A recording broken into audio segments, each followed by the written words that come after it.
here, let's start with this one. The hearings were yesterday, and they're revealing there's information where it's to some extent a community failure in terms of what was known beforehand, who this murderous individual was. And then it leads into an egregious, incompetent failing by the police. And, I put out a video breaking down Officer Tatum's analysis of one of the witnesses, victims on scene, who said that she had to go into the school because the police were not doing anything. He was defending the police, and people were accusing him of reflexively defending the police. But we're getting so much information now. It goes from bad to worse, and it's so bad. That it will cause certain people to go down certain rabbit holes to look for explanations to explain the inexplicable. Let's just read one of the articles.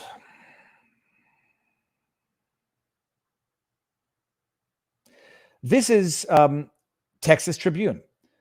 The Uvalde gunman threatened people online, was known but from the community to do the worst things to animals, the things that are typically, if not very often indicative of people who are going to go on to do bad things against people. Start with animals, and I'm not sure if it's cause and effect, getting used to the sentiment, or it's just where you start because that's where kids go before they can escalate their horrific propensities.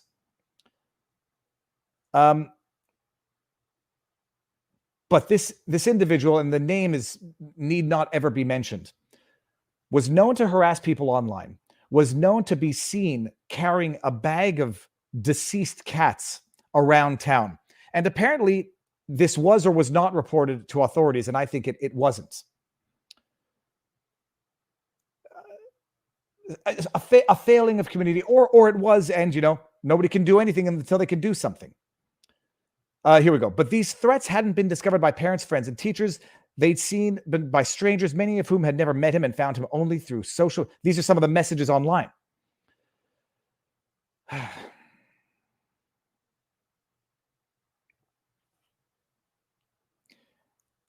Let me just see where that part is.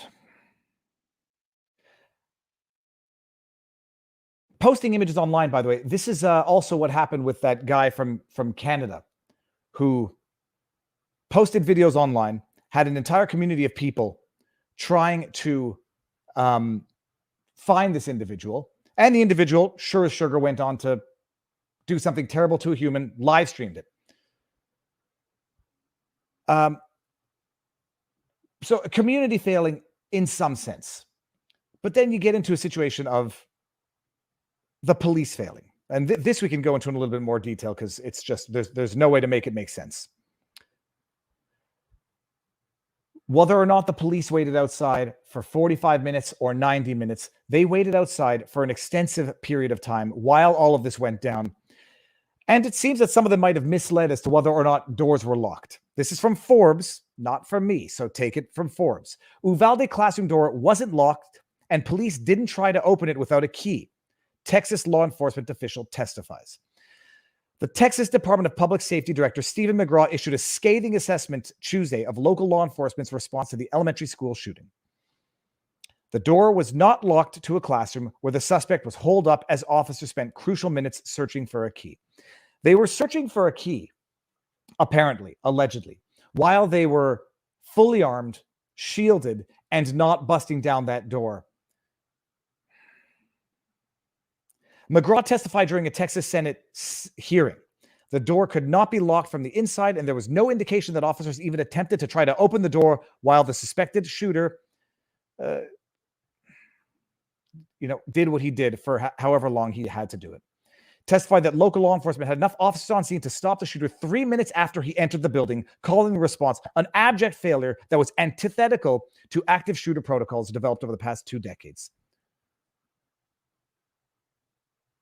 So what we're seeing here now, it's A failure of the police on the scene could have stopped 3 minutes after he entered the building, and he was in there. If it's not 90 minutes, it's 45 minutes.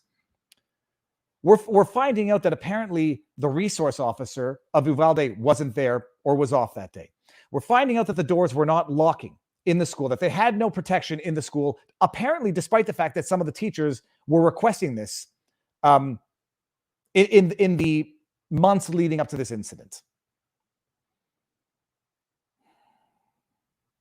We're finding out so many things above and beyond what we were initially told, that the police were not only not entering and not taking action for however long while assessing the situation, they were preventing others from doing it.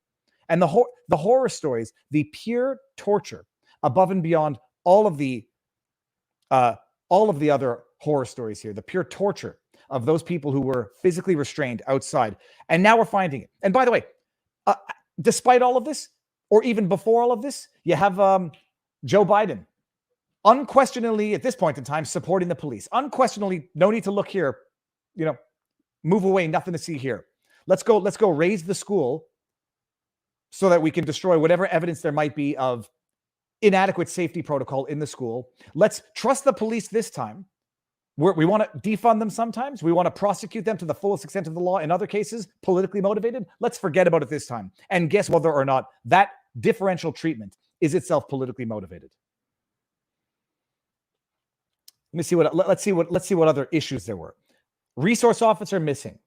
Safety issues at the school that were known and complained about by teachers. They could have stopped the individual. This is not me saying it. Where did it say they could have stopped him in the minutes? Here. In 3 minutes, could have stopped it. Not me saying this. Forbes. The only thing stopping a hallway of dedicated officers from entering room 111 and 112 was the on-scene commander. The on-scene commander, Uvalde District Police Chief Pete Arredondo, has faced intense criticism for waiting over an hour for additional tactical teams and equipment after he made the decision that the suspect was barricaded in and wasn't an active shooter. Well, hey, I was wrong. No, sorry. My apologies. I made a mistake. Instead of stopping something 3 minutes into it, at the risk that would have entailed for the police officers who sign up for this, train for this, live for this, and that is why they are there. Instead, I made a mistake. Oopsie daisies. Mea culpa.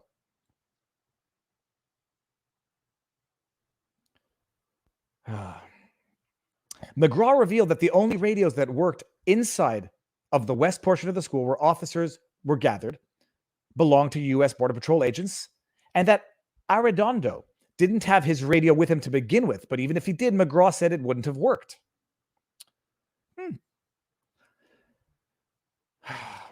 Listen to this big number. 1 hour, 14 minutes, and 8 seconds. I mean, they have to say it like that to be dramatic. That's 75 minutes. That's how long children were inside one of the classrooms with the shooter.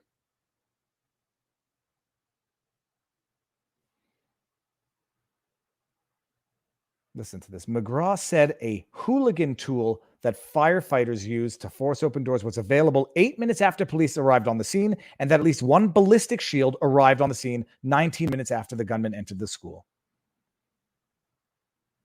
Critical quote, Arredondo waited for a radio and rifles, McGraw said. Then he waited for shields. Then he waited for SWAT. Lastly, he waited for a key that was never needed. Atrocious. It's atrocious. And what ends up happening in all of this, and this is going to bring us into some Canadian stuff, the Canadian Nova Scotia shooting. What ends up happening after all of this? It's incompetence at the very least, corruption, not even at the very worst, or let your imaginations flow as to what it could be at the very worst. What happens after all of this? Don't ask any of the questions as to why security was lacking at the school. Don't ask any questions as to why the police. Abject failure is an understatement of the millennium. Okay? Don't ask any questions about the police response. What do? Politicize it for the only reason that you want to exploit this tragedy for: gun control. And that is not to say that might not be part and parcel of a global solution, something to discuss, but that is not, as far as I'm concerned, That may be one of the issues here. There may be also some questions to ask as to how this individual could have ever procured what he allegedly procured. The officers waited there for 75 minutes. And the thing to be investigated now and controlled at all costs is the gun control question.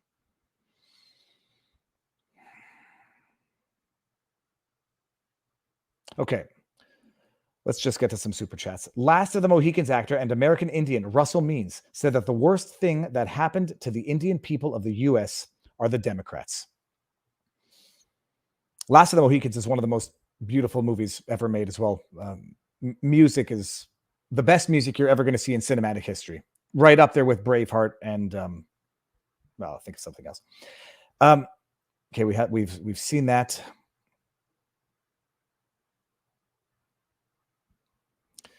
The unemployed dropout spent, is that 10,000 or 100,000? That's 10,000 in cash in 3 days.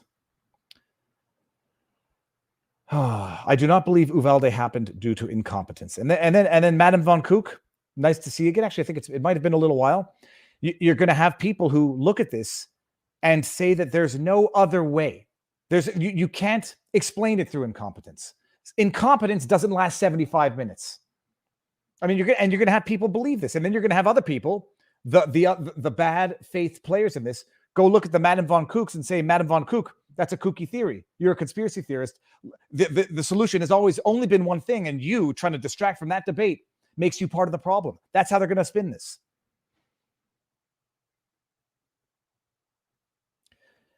There are going to be people who are going to look at this and see no other way to see this. And I'm not sure how there is another way to see this. There's only so much that can be explained away by incompetence. Cops tried to arrest the Custom Border Patrol, who stopped it. Using tragedy to justify controlling people who aren't related to the tragedy is an insult to. It's a double victimization of the victims, and not just that. It will allow people to believe that there is political profit to be had by allowing these things to happen.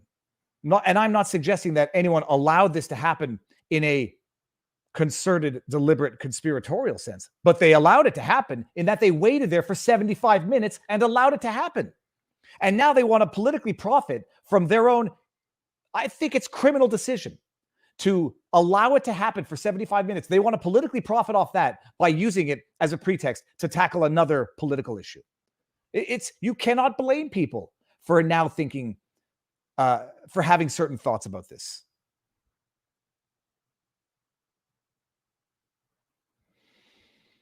Oh, and by the way, while they're having this hearing, they're having the January 6th. That's a distraction. That I agree is a political distraction because it's intended to be one. While they're having these hearings, which were, I think they were public. I know that people were live tweeting them. I don't know if they were televised in like the C-SPAN sense, but while they're having that, they're having January 6th. Don't look at police waiting for 75 minutes in what they knew was an active shooter situation when they had at least one ballistic shield soon entering it. Ballistic shield, by the way, I presume they have bulletproof vests. Bulletproof vests. I don't know if those count as ballistic vests. I don't know. I'm not definitely out of my wheelhouse in terms of expertise. You had police officers ready and willing to take the risk to save lives. And you had one bumbling, incompetent, or corrupt, malicious idiot without his radio deciding to wait 75 minutes.